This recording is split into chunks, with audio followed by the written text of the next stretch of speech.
Good evening. This is John Young tonight, going through what will be step 4, I believe, in our 10 show series on starting your wedding entertainment business. Now, we're doing this in 10 weeks, consecutive weeks and such. And when we get to the end of this, we are, again, I think about week 4 right now, maybe 5, somewhere in that ballpark. We're going to put all of the show links in the description of the videos. So right now, you're going to have to go to the YouTube channel to find them. But once we're done with it, we'll put all 10 of them in. We're covering topics from how to identify, start your business and the financing of it and all the different legal things you need to do. We're going through all those processes. And you can go back and onto our YouTube channel and find out more information about what we've talked about each and every week. This week, we're talking about preparing your business plan. So we're going to dive right into that without further delay. So when you're going to be starting your business, there's a lot of things you do. You're going to get to eventually the time where you need to put together a business plan. And you're going to hear this thrown around by people who talk about developing a business and a real business. You know, maybe it's a corporation, it might be an LLC, it might be a sole proprietorship. We talked about that last week and the week before. But you're going to need to have a business plan for doing things such as financing or that's the biggest one. So business plan, just for those of you who have never thought about this, I went and got a dictionary definition for you. It's basically a document that is kind of showing that you have thought out what it takes to start and run this business. That it isn't something you're like, oh my gosh, I love widgets and I'm going to be painting widgets blue. And that's your business. And then you just want to start and hopefully, no, this is that you have actually gone through and thought things out in that what it takes to start, who your customers, all these different things we're going to talk about tonight are in a business plan. So to write a business plan, there's really 2 different ways to do it. You can go and write a full business plan, which is a multi-page document. That's something we're going to touch on in this show tonight, but we're not going to dig into that deeply. I've done other shows where we've talked about this more in depth. In the DJ industry, I talked to Dr. Drax. He and I went through step by step in the business plan. If you go search for that, you'll find it. It's applicable for photo booth business, for uplighting companies, for video, whatever. It works for any wedding company because it's basically good business practices on writing a business plan. Then what we're going to talk about really tonight is more of the one-page business plan, or part of the full business plan is the executive summary. That's what we're going to kind of dig into tonight, because for most of us, we're small businesses, maybe mom and pop type businesses, and that is really all you need. You don't need to have this really in-depth, this thorough business plan that is, 100 pages that some companies need to have. You don't need to have that for most of your businesses. Some of you are getting into production and larger things. You may need a more elaborate business plan. That's where you get to the full business plan. Now, a couple of thoughts with this. This isn't something that is a do it once and you're done forever. A business plan is something that gets constantly modified and changed as time goes on. As information and let's just start with your customers. As your customers or clients change, you're going to probably modify your business plan because maybe you're not attracting that customer anymore, but now you're attracting this customer. Or maybe things have changed technology-wise, and what you did yesterday isn't what's going to work tomorrow. Things could happen, like say a pandemic. I mean, that'll never happen, but say something really weird happens, your business plan could take a complete and utter change.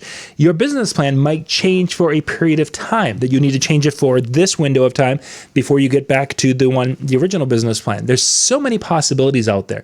The thing I want you to keep in mind is a business plan isn't a set in stone. Once finished, you're never going to touch it or never going to look at it again.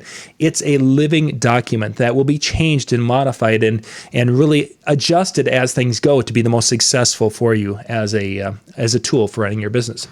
So a full business plan has a lot of different parts of it. And again, it's a multi-page document. And I'm just going to give you kind of 10 little breakdowns of the different sections that are there. First off, there's the executive summary. And we're going to talk more about that because that's what we're actually going to do, which is kind of a one-page business plan. An executive summary is something that think about it this way. If you're the big chief of the company and there's all these things going on, you have to look at all these different things and people keep bringing things to you, and you're basically having to deal with managing what the questions the managers have. You're a busy person. You need to have a summary of what is going on or what's below you, and then you can make a decision. You don't need to know all the facts most of the time unless it's something big and you really need to dig into it. You need a summary to be able to go look, skim, okay, boom, make the decision. That's really what the executive summary page of a business plan is. It takes the next 5 to 10 pages and basically just kind of breaks it down and summarizes things in paragraphs. So it's a quick, 2 or 3 minute read for the executive, and then they can say, yep, it looks like you know what you're talking about. So the first part is the executive summary. So in case you don't want to go and read the rest of it, at least you've seen that the person or the company knows what they're doing.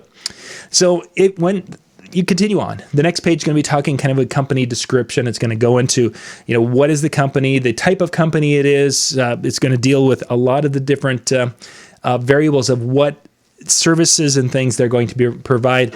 The company description, the more in depth it goes, the better it is as far as talking about ownership and how it's going to serve and where it's going to do all these things. The more in depth you can tell the story, the better off it is. The third part is market analysis, basically looking at the competition, who's out there, what kind of a possibility, are there enough clients and customers and such that are out there. That gets into, what do you bring, competitive analysis, what do you bring to the market that is different than what's out there already? How can you make money doing what you want to do with your business?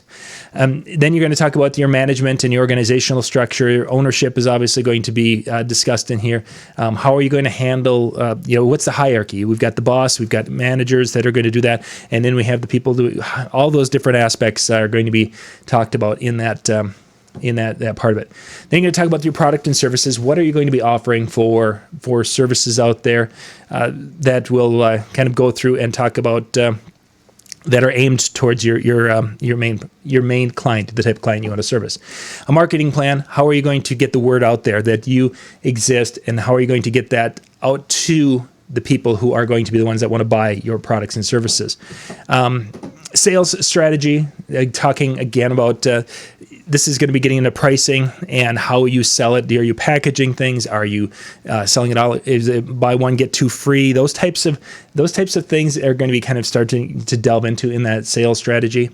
And then if it's going to be something you're going to be using it for funding purposes for a bank or for some angel investors, then you would have something about the funding and your financial projections.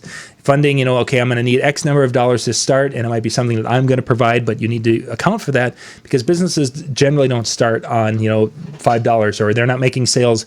They start today, they make a sale tomorrow to help pay for it, and then they're in essence profitable or going forward. The funding request is going to be where that money's coming from to get started, the seed money, and then your financial projections. What can I see that I can be making in 6 months, a year, 5 years to know when it's going to be profitable if I can make my minimal projections for my sales. So that's the full business plan, multi-page document, and that's just an overview. There's so many different components into that you can get really crazy, or you can go with a one-page business plan is what we're going to talk about for the rest of our show today. The one-page business plan has a few components to it, and there's going to be variations to this. Really, what I'm trying to do with this is just to kind of inspire you to to put these thoughts together, put them down on paper, and then spend time working through them. So the first part of it is really you're going to kind of identify who the customers are. Who are the types of people who would be buying that wedding service, and get as in depth and as elaborate as you possibly can. Define them. What are some of their traits? What are some of their spending habits? Where do they like to shop? What type of services do they find appealing? Some of this information might be more readily available that you can do some research on social media to see what some of the people, your past clients, what were they into during this time when they were at home? That might help give you a newer picture, a better picture as you go forward about who and what and when. This information, once you've identified this, helps a lot when it comes to spending your marketing dollars or finding ways in which you want to get your name out there and increase your branding. So spending time to identify your customers in your one-page business plan is a hugely important step. Then we're going to talk about your USP, your unique selling proposition. What are you offering to the market? I mean, there's obviously competition out there. You can talk a little bit about that, but what are you bringing to the market that is unique enough that people will say, I want to purchase that? It can't be on a price point because, yes, there's times where price points do work, but you need to be doing something different than I'm the cheapest one in the market because you know what? Someone else can come in next week and be the cheapest one in the market if they undercut you. So figuring out what makes you unique, why people would want to do business with you would be the next part of your little one-page business plan. Then let's talk about what you're going to sell. What kind of services are you going to be offering? There's a lot of different things you could be doing. You might be in a business where you are basically more of a subcontractor. They come in, they book their wedding with you, and then you're doing this, and you're subcontracting and getting people lined up, and that's what you sell. Maybe you're selling coordination. Maybe you're selling a photo booth or DJ or something, whatever. Figuring out the different things that you're going to be selling that will fit the customers you talked about at the top of it, and will be unique enough where people will buy that. These are things you all have to, they all tie together in this, and you can't ignore one, because if you ignore one, you will be out of business quickly, very quickly. Where are your customers at? We talked a little bit about identifying them. Now where are we going to be able to find them? How are we going to be able to reach them with our advertising or our message or our brand? And then how are we going to engage them so that they will be willing to invest in us and buy our services? They're out there. The folks are out there, and you can't just say you're going to go and hit social media. You need a better plan, more elaborate plan than that. The more time you put into developing a plan, especially understanding that I need to reach X number, this type of person, I need to reach X number of them, 100 of them every week. I have to be somehow reaching them, to know that will drive 2 sales a week. When you can really kind of hone things down to that point where you know exactly what you need to do to make your business successful, it helps tremendously. So understanding how you're going to prospect and what you're going to prospect, and all these different things, again, all tie together. Then you're going to want to talk a little bit about income projection. Okay, so I'm going to be offering these services, and they sell to the average client for $1,000. And because of that, I know in order to make as much money as I want to make, I need to be able to sell this many a month. Well, when I'm first starting out, I might not sell that many. But in time, as I develop and build, I can sell more. Income projection, looking ahead and just seeing what's potentially out there. This is one of the areas where a lot of small businesses kind of fall flat. They're always way, way, way too optimistic. There's not too many times I've heard people say, wow, I started my business and I thought I'd be selling 10 and I'm selling 100. It happens. Not too often, though, especially in the service industry. Generally, in the service industry, it's that slow growth that it seems to take forever at times, when it may take, instead of you were thinking it was going to take 6 months to ramp up to sales, it might take 18 months to ramp up sales, or it might take, just because of the booking calendar of weddings, it might take longer than what you anticipate. Be conservative when it comes to putting the projections together, so that way there isn't this, oh my gosh, I was projecting I should be selling $10,000 in sales by month 6, and I'm selling $1,500 in sales. What's wrong? This is horrible. Be conservative. Be realistic about what you can do out there. So that way, when it gets to be the time of running the business, you're not going to be sitting upside down all the time because your income projections were way off. Continuing on. Next, you'd want to kind of talk about what kind of business resources are out there that you have that would help run the business, and things that you can either hire out or you can find, or you have people already in place. That resources might be, labor for running the wedding entertainment that you're sending out. It may be the software you need to manage it. It might be the gear you need. All these business resources. Who's going to handle your accounting side of things? Putting all these things down and having it thought through and thought out is hugely important, because then you don't get to that type of okay, quarterly taxes were due last week. I didn't do them. Who should be do? How do I do? You got to be thinking and looking at these things, and there's a lot of different avenues out there. This is a great spot for talking to someone like a Jerry Bazada, who's in the banking world. If you have a bank person, to know what kind of things that they recommend for your team, your business team, or the different aspects of. Some things you could do, some things you probably need to farm out. But knowing that they are needed ahead of time is valuable, rather than to find out after the case that, oh, I needed an accountant to be keeping track of that. Then you want to talk about the key activities of what you're going to be offering and what you're going to be doing to offer those. Our key activities is going to be providing photo booths to wedding entertainment, or wedding entertainment to weddings around this part of this whatever, or I'm going to be providing uplighting and venues around. The key activities that you're going to be doing to generate money. There's a lot of things you're going to be doing. Don't get me wrong. You're a small business person. You're going to be generating paperwork. You're going to be doing this. But what's going to bring money in? Well, it's my uplighting. I'm going to be doing and designing uplighting, doing lighting design in a room and creating this atmosphere that will be so awesome. That's my key activity. Make sure you understand what your key activity is, because sometimes we can get hung up trying to sell things that are not profitable for us, and it just is not such a great idea. Then you want to kind of talk a little bit about some of the networking circles that you can, again, get your name out there and be talking to other vendors, what have you, showing that you're not going to basically be sitting at home waiting for the phone to ring. You want to be able to show that you're going to be going in and engaging and networking and helping others do their stuff, so that they will in turn be able to help you at some point in time run your business and get your name out there. Again, the thought for a lot of bankers is they just don't want to see someone who is, well, let's back up to Shark Tank. How many times do we see Shark Tank where they basically say, you've got a full-time job, you're not into this full-time, you're not living and breathing it, and just because of that, I'm out. This is kind of that way, is that the banks and such want to see that you have thought through it, and you're not going to be just start the business and then sit back and waiting for the phone to ring type of thing. They're going to know that you're going to be out there and doing things, which networking and getting that name out there is a big part of it. Then you're going to need to have an idea of your costs. My estimated expenses for the month and my estimated income potential for the month, and be able to talk about these things intelligently with real or very as accurate numbers as you possibly can.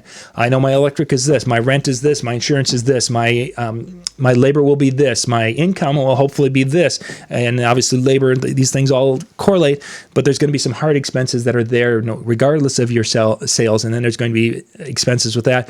Being able to talk about your costs, or your income and outgo, and put together that cost structure of what it costs for you to do business is a big part of it. And then once you've run your numbers, you're going to be changing how much you're charging for it. You need to really spend some time with the numbers. You can't just say, well, everyone else is charging $4.25 for it, I'm going to charge $4.30 for it. It doesn't work that way. You need to know how much it costs you, so you can put that cost structure. So you need expenses and potential income, work these numbers out, make sure that you're eventually going to be making enough profit, and setting your cost structure accordingly. So once you've gone through and kind of put those thoughts together, that becomes kind of that 1 page, maybe page and a half document. It doesn't have to be a ton of labor, but it has to be some thought, and it has to be thought that you are putting into it, and then coming back and visiting again as you move along. I could see the 1 page quick thing, you put that together. Then start to go and research the full, maybe watch the show Drax and I did on a full business plan, and then start to develop these areas, some of the other areas on a full business plan. Even go back in this video and look at some of those areas. Develop those more in depth and such, because the more time you put into thinking about these different things, it helps you to get to that point where your business will be able to make decisions based on facts, based on prior research, than always making a decision based on gut, because sometimes gut's good, and sometimes the gut decisions just will not go the way you want them to be. So hopefully that was beneficial. I just want to do a little quick video on that. Next week, we'll be back with our next topic in this series. You can come back here, same time, same place, and we'll have the next one. And again, once we're done with all 10, all the links will be in the description of the video, so you can go and watch the whole set of videos in one set. This is John Young. Thanks for watching.